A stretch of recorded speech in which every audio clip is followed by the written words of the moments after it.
Salut à tous les amis, j'espère que vous allez bien. On se retrouve aujourd'hui pour une nouvelle vidéo.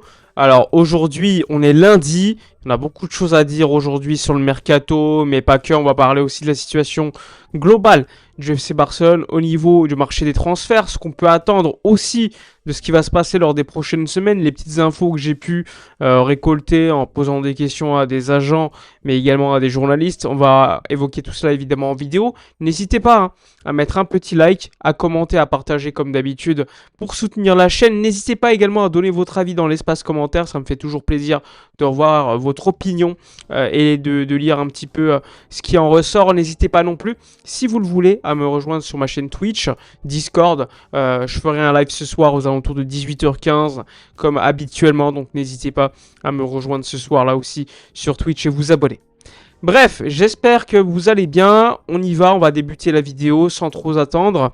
Déjà, j'espère que vous allez bien. On sait que le mercato, c'est quand même quelque chose de très physique. Je peux vous le dire, moi, depuis 5-6 jours, là, je commence à être assez fatigué parce que je passe pas mal de temps à poser des questions à des journalistes, mais également à des agents ou à des proches des joueurs pour récolter des informations et afin ensuite de vous donner ces informations les plus précieuses de votre côté. C'est un vrai travail de tri, mais également de recherche. Ce que je peux vous dire sur les différents sujets sur lesquels je travaille, c'est le dossier Julián Alvarez qui est évidemment le dossier le plus chaud actuellement. Du côté du Barça, je vous en ai parlé hier, pour l'instant on essaye de calmer le jeu avec l'Atlético de Madrid. Il y a un journaliste argentin, Germán Garcia, qui travaille chez TIC-Sport, donc c'est la chaîne principale de la sélection argentine, plutôt bien renseigné du côté de River Plate, etc., l'ancien club de Julián Alvarez. Il faut savoir que lui, il explique que les communiqués de presse, ça n'a aucune valeur. Tout ce qui est plus important, c'est ce qui se passe en off et en réalité. La réalité, c'est que le joueur veut absolument quitter l'Atlético, il veut absolument signer au Barça. C'est pas le genre d'aller de la maison, par contre, d'aller au clash de manière publique. Néanmoins, il espère que l'Atlético sera, on va dire, aller dans la compréhension de sa volonté de partir et de volonté de négocier. Il faut savoir que l'agent du joueur Fernando Hidalgo est en contact constant avec la direction sportive du FC Barcelone dans une stratégie déjà de volonté de montrer à l'Atlético clairement que le joueur veut que le Barça, ça c'est important afin de montrer à l'Atlético que même si le PSG ou Arsenal se montrerait intéressé, peu importe, c'est la volonté du joueur qui passe en premier. Et si l'Atlético préfère que le joueur malheureux entre guillemets reste à l'Atlético, c'est pas forcément une situation positive pour El Cholo Simeone qui lui préfère avoir des joueurs, on va dire, heureux et surtout reconstruire un effectif, quitte à perdre peut-être son meilleur joueur. Donc ça, c'est un élément déjà principal.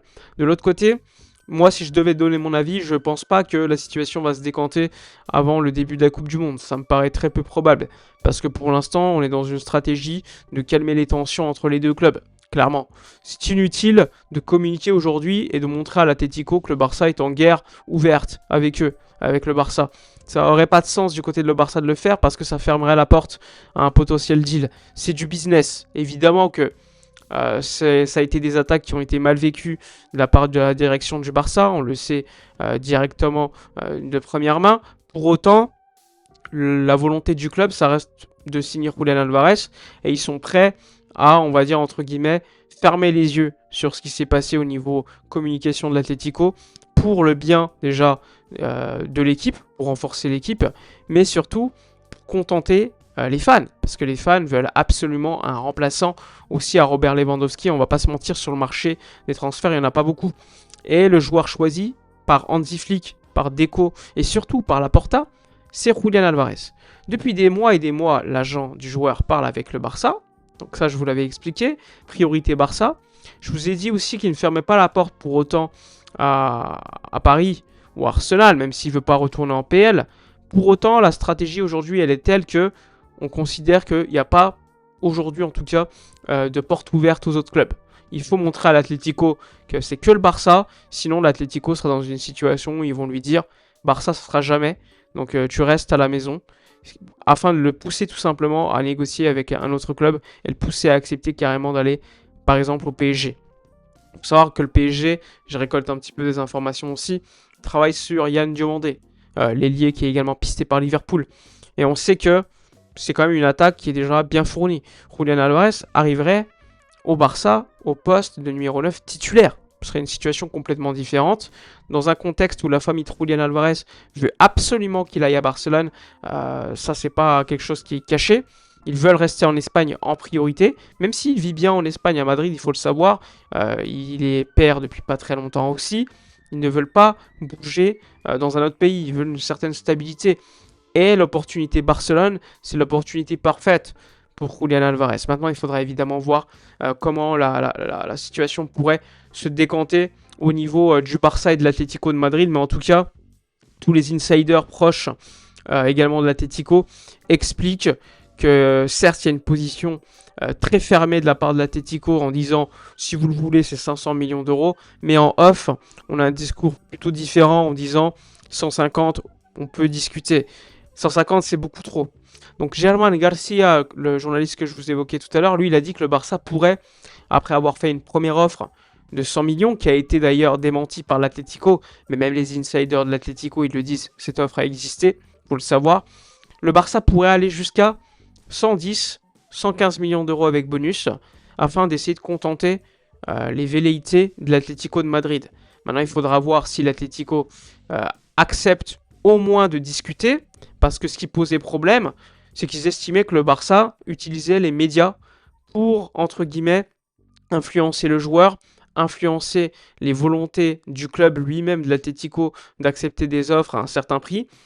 Là, on voit une stratégie beaucoup plus calme, avec des médias beaucoup moins actifs sur les réseaux, mais également dans les médias globaux, pour éviter, on va dire, de créer une guerre. Je pense qu'il y a eu un mot qui est passé de la part de la direction du Barça pour essayer de moins médiatiser le deal.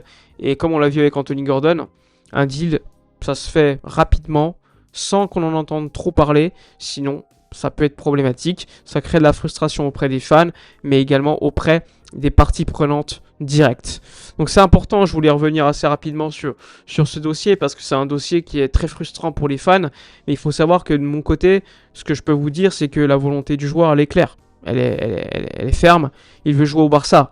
Et surtout, l'agent du joueur travaille exclusivement pour cela. Alors évidemment, on a vu un article de l'équipe qui est sorti hier matin expliquant que le PSG s'éloignait un peu de la piste Julian Alvarez parce qu'ils estimaient qu'il était trop indécis.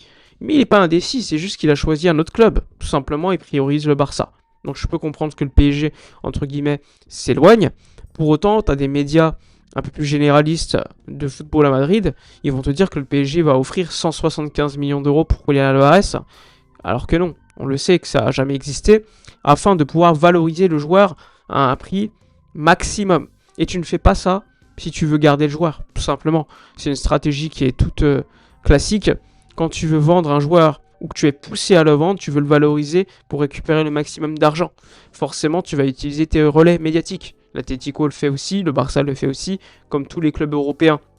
Et donc, plus tu vois des informations qui disent que l'Atlético reçoit des offres de 200 millions d'euros, je sais pas quoi, d'autres clubs, plus tu es convaincu déjà qu'il y a une volonté de la part de l'Atlético de valoriser le joueur afin de le vendre, plus tu te dis que c'est du bullshit, parce que c'est pas vrai, le PSG n'offre pas autant d'argent, même si on le sait qu'il y a des joueurs du PSG qui intéressent l'Atlético, notamment Canguilhi ou encore Gonzalo Ramos. Mais quand il y a Gonzalo Ramos, je le rappelle qu'il y a un numéro 9. Donc là aussi, c'est un peu illogique au niveau du discours de la part de l'Atlético. Si tu veux garder Julian Alvarez, tu n'agis pas de la sorte. Donc c'est important de le rappeler que ça reste un mercato des transferts dirigé par Matteo Alemany, qui est également dirigé par Apollo Global Management, qui ne va pas mettre beaucoup d'argent au niveau des transferts pour des raisons simples. Le fair play financier de la Liga les limite. Je ne vous dis pas qu'ils vont recruter personne, loin de là, mais ils sont limités, comme le sont limités d'autres clubs espagnols. Ils ont une limite salariale supérieure à la masse salariale, mais elle n'est pas non plus hyper large, et un départ de Julian Alvarez pourrait faciliter en tout cas les volontés de Cholo Simeone de renforcer l'équipe à différents postes. Donc ça va être intéressant en tout cas de suivre le dossier de Julian Alvarez, même si, je vous le dis actuellement, il y a une stratégie qui est claire de la part du Barça, c'est de calmer un petit peu le jeu, ne pas créer, on va dire, beaucoup plus de tension déjà qu'il y en a du côté de l'Atlético par rapport à ce qu'ils exprimaient via leur communiqué de presse il y a quelques jours. Maintenant, à voir si ce deal peut se faire ou pas. Maintenant, moi, je ne vais pas vous dire qu'un deal va se faire ou va pas se faire. C'est compliqué, on ne contrôle pas les variables. Julian Alvarez, aujourd'hui, il veut aller au Barça. Ça se trouve, dans 2-3 semaines, il va te dire j'en ai eu marre. J'en ai marre, finalement, non.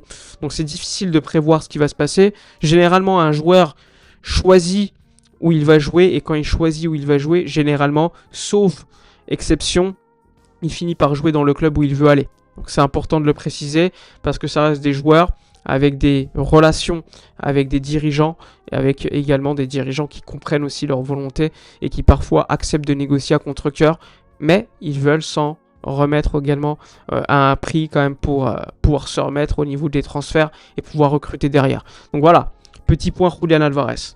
Ensuite, tu as le dossier Bernardo Silva. Bernardo Silva, le joueur de Manchester City jusqu'au 30 juin. Lui, il veut régler son avenir avant le début de la Coupe du Monde. Il y a une offre de l'Atlético, il y a une offre du Barça. Moi, je vous l'ai dit, il y a des journalistes qui m'ont dit que tout était fait. Maintenant, ce qu'on peut dire et ajouter, c'est qu'alors qu'il y a 3 semaines, ce n'était pas une priorité, il est devenu peu à peu conditionné à un départ au milieu de terrain, un milieu de terrain qui pourrait être Marc Casado, et conditionné également à l'accord d'Hansi Flick. Ce qui est logique, parce que tu ne recrutes pas un joueur si tu ne as pas l'accord, on va dire, direct du coach du FC Barcelone qui aujourd'hui a mérité d'avoir le poids qu'il a au sein des décisions sportives. C'est pour ça d'ailleurs que Alessandro Bastoni, par exemple, n'a pas signé. Donc c'est important de le rappeler. Décision lors des prochains jours pour notre ami Bernardo Silva pour, on va dire, amener de la profondeur de banc. D'un côté, l'Atlético lui offre une place de titulaire. Du côté du Barça, c'est moins sûr, avec un salaire aussi moindre. Mais également, je le rappelle, pour Bernardo Silva, il a de la famille qui a une maison sur la Costa Brava et à Barcelone. Donc c'est important aussi de le rappeler. Maintenant, ça ne veut pas dire qu'il va choisir le Barça, même si a priori, selon les différents médias, Raccoon, mais également des journalistes avec lesquels j'ai pu parler, son choix serait le Barça. Maintenant, à confirmer, évidemment, lors des prochains jours, prochaines semaines. Normalement, lors des prochains jours, puisque le joueur veut concrètement concrétiser le transfert avant. Mais si ça ne se fait pas avant la Coupe du Monde, ça donnera un indice sur le fait que le Barça peut-être gagnera entre guillemets la course, mais attendra d'abord de faire des départs, a priori celui d'Ansu Fati ou encore celui de Marc Casado. Il faudra attendre parce qu'on a vu que l'AS Monaco est très intéressé par le milieu de terrain espagnol. Concernant la défense, hier j'ai posé des questions directement aux agents de différents joueurs, dont l'agent de Vuskovic. Donc pour ceux qui me suivent un peu sur les réseaux sociaux, donc l'agence de Pini Zahavi avec laquelle j'ai contact direct. Alors j'ai posé la question par rapport à Vuskovic, puisque sur les réseaux sociaux, beaucoup de gens me taguaient par rapport à un tweet qui disait que Tottenham pourrait soit prolonger Vuskovic, le défenseur central croate prêté par Tottenham à Hambourg cette saison, soit le vendre à un grand club européen. Et ensuite tu avais un mec très connu a priori pour ses news au niveau de Tottenham sur Twitter, a tweeté que c'était le Barça qui le suivait. Donc moi je suis allé directement à la source, j'ai posé la question à l'agence qui m'a répondu. Aujourd'hui, il est concentré sur la Coupe du Monde. Hansi Flick, quant à lui, veut un défenseur gaucher, ce qui vraisemblablement n'est pas le cas pour Vuskovic. Il m'ajoute aussi que le joueur, ils vont se réunir avec Tottenham durant les prochaines semaines et que le Barça aujourd'hui n'est pas un club qui le veut. À voir évidemment à l'avenir, mais pour l'instant c'est pas le cas. Il m'a également ajouté qu'au mois de janvier, Affenbrugger, qui est le défenseur central de Elche, qui impressionne en Liga, eh bien le Barça était intéressé pour le prendre en prêt depuis Elche, sauf que le prêt était impossible pour Elche, ce qui est logique en réalité pour un des meilleurs défenseurs de Liga. Voilà un petit peu sur l'actualité également sur le défenseur. Donc on m'a dit que globalement l'agence de Pini Zahavi est au courant. Flick veut un défenseur central gaucher. Et il faut savoir que si l'agence de Pini Zahavi me le dit, c'est probablement vrai parce qu'Hansi Flick, son agent, je le rappelle, c'est également Pini Zahavi. Alors il faudra voir quel joueur pourrait venir. On a vu que Gvardiol s'exprimait sur les différents médias croates en disant qu'il était content à Manchester City, mais il n'est pas totalement heureux du fait qu'il ait beaucoup moins joué. Il y a eu le retour de blessure. Moi, ce qu'on m'a dit sur Gvardiol, c'est que le joueur a une proposition de prolongation de contrat à Manchester City. Il y a un nouveau coach qui va arriver, il faudra voir. Et qu'après la Coupe du Monde, un choix sera fait. Alors le Barça le suit, Son agent, c'est très proche d'Andy Barra, qui est un agent hyper proche du Barça. Pour l'instant, aucune décision n'a été prise du Barça, mais c'est un joueur qui est suivi, qui a été proposé par son agent au Barça, au Real Madrid, au Bayern, et il y a aussi l'offre de prolongation de contrat du côté de Manchester City. Donc décision après la Coupe du Monde, il faudra voir si le Barça, à ce moment-là, a comme priorité le joueur croate pour renforcer sa défense, je le rappelle, qui est gaucher, qui a également l'habitude de jouer latéral gauche. C'est un profil que Flick apprécie particulièrement, et donc il faudra suivre là aussi si un deal est possible ou pas. En tout cas, le Barça a quand même ses pistes en termes de mercato plutôt claires, avec l'ailier gauche qui est arrivé, le 9, le latéral gauche, Joao Cancelo, on aura des informations normalement d'ici une semaine. Lui aussi voulait régler son avenir avant la Coupe du Monde, donc on verra. Il y a également Bernardo Silva qui pourrait être une alternative intéressante pour le Barça. Moi, vous connaissez mon avis, mais pour le Barça, ils estiment que ça peut être une option intéressante pour amener de la profondeur de banc. Et ensuite, il y a des joueurs qui intéressent, mais il n'y a pas eu d'avancée globale, que ce soit Cambiasso, Cucurella ou d'autres. Pour l'instant, il y a eu un intérêt, mais pas plus. Donc on verra ce qui va se passer à ce niveau-là, au niveau du mercato du Barça. Mais en plus des arrivées, il faut aussi régler les départs, que ce soit des Iñaki Peña, que ce soit des joueurs comme Casado, Ansu Fati, comme je vous l'ai dit. Mais a priori, le Barça est dessus. Et évidemment, il faudra patienter lors des prochaines semaines pour concrétiser tout cela. Voilà pour la vidéo de la journée. N'hésitez pas dans l'espace commentaire à donner votre opinion, à liker, commenter, partager. J'espère que cette vidéo vous aura plu. On se retrouvera également ce soir pour une nouvelle vidéo pour faire le point sur toutes les actualités, parce que ça tombe quasiment au quotidien, quasiment toutes les heures des nouveautés. Donc n'hésitez pas à être là, à liker, commenter, à booster la vidéo ou à la rejoindre la chaîne YouTube si vous voulez me soutenir un peu plus, c'est sous la vidéo. N'hésitez pas à vous abonner également sur mon canal Twitch. Il y a également le Discord en description. Bref, on se retrouve ce soir. Passez une agréable journée et à tout à l'heure. Ciao.